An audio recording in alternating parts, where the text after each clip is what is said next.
Differentiation test year 1, whole thing is 40 minutes, 32 marks. First question is a big one, and it's 6, 8, 12, 14 marks, and it's 4 parts. But it's not hard. It's fairly standard routine stuff, except maybe the 2 marks in part 4.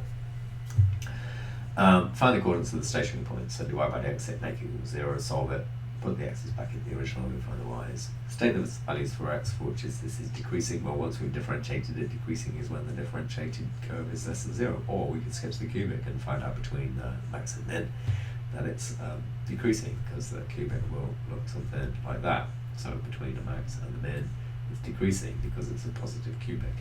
Show that the equation of the tangent curve of the point x equals 2 is that one. So we've got the original curve, we've got the differentiated function, so we stick x's a half in both of them and get y1 and mt, and then put that in the equation y minus y1 equals mt bracket x minus x1, and we've got the equation of the tangent. Done that a few times in practice in chapter 12. Hence, with the aid of the sketch, show that this equation has 2 distinct real roots. Well, I reckon this here is replacing y from this equation straight line, and y equals cubic. This is the solution equation to cubic and straight line, I think, but we will check it when we get to it. So part 1, f dash of x is equal to 6x squared plus 10x minus 4. At a stationary point, f dash of x is nothing, which tells us that this equation, 6x squared plus 10x minus 4 equals 0. It's not monic, but we can halve it, so let's make it the numbers easier, just because that's our habit. Minus 2 equals 0, so 3 2s are 6, factors of 6 with a difference of 5, 6 and 1, so 3x plus 6, and 3x minus 1 equals 0. That gives us that x equals minus 2 from this one, and x equals a third. When we put minus 2 into the original equation, we get y is equal to 12, and when we put a third into the original equation, we get y is equal to minus 19 over 27. So, coords of SP, stationary points, are this one, minus 2, 12, and this one, a third, minus 19 27ths. And we're done. We should have 6 marks for that. Hooray! Number 2. State the set of values for which it's decreasing. Well, we can see from our graph, because we understand what the shape of this curve and roughly where it is, that at minus 2, that's the first root, a third comes later, so that's max, that's min. So between max and min, in that order, we've got decreasing. So decreasing function. Function for minus 2 is less than x is less than a third, which means if we put x equals 0 into our differentiated equation, the answer should be negative, because we know a decreasing function is when f dash of x is less than 0. If we put 0 in here, we get minus 4. Brilliant. 0 is in between the roots, because it's bigger than minus 2 and less than the third, and so we should get a minus, meaning that we've got decreasing. Good. Part 3.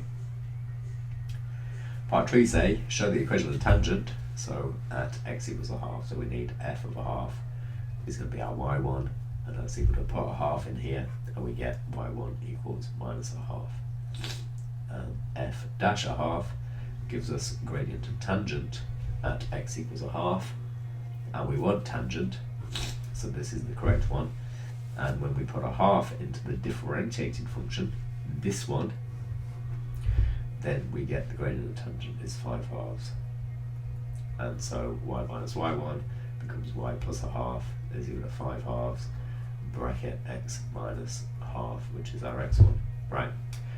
5 halves times the half is going to be quarters. So if we times everything by 4, that will integer everything. 4y plus 2 times 4 by 2.5, we get 10. So 10 times the bracket is 10 x's, take away 10 halves, which is 5. And that, we want this equation here, so I'm going to take away the 4y's, do us minus 4y, I'm going to take away the 2, that'll give us minus 7, i.e. 0 is equal to 10x minus 4y minus 7, and we're done.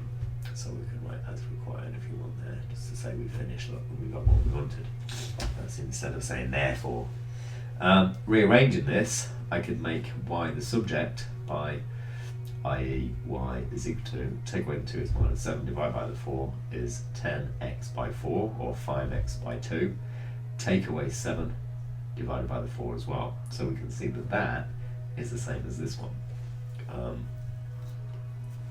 Except obviously there's 5 over 2, not 10 over 4, but they're equivalent. So in part 4, we can see that this is a tangent at x equals a half to the original curve, that one. And so we can sketch our graph, possibly do it a bit bigger on your answer.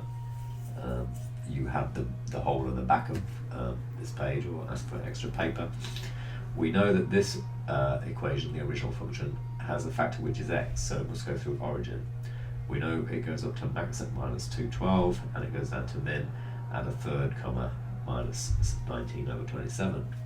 So this is nowhere near to scale, but we could put our points in. So this is minus a third comma, sorry, plus a third minus 19/27. So x is a half is going to be slightly to the right of that.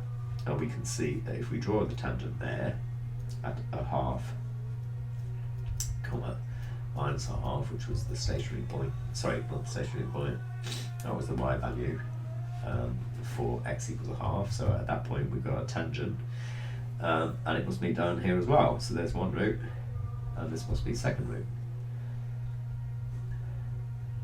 Therefore, from graph, the simultaneous equation solution to simultaneous equations y equals 2x cubed plus 5x squared, take away 4x, and y equals 10x by 4, take away 7 over 4. We could make that 5 over 2 if you want. Solution to simultaneous equations given by intersections. I've given a full response to this because I should, because I know it. But you wouldn't have to do this to get the marks in the mark scheme. I'm sure you would have to give all of this detail. Therefore, 2 roots to the simultaneous equations. And that's all we want. How many distinct roots? 2 roots, and then we should write distinct probably.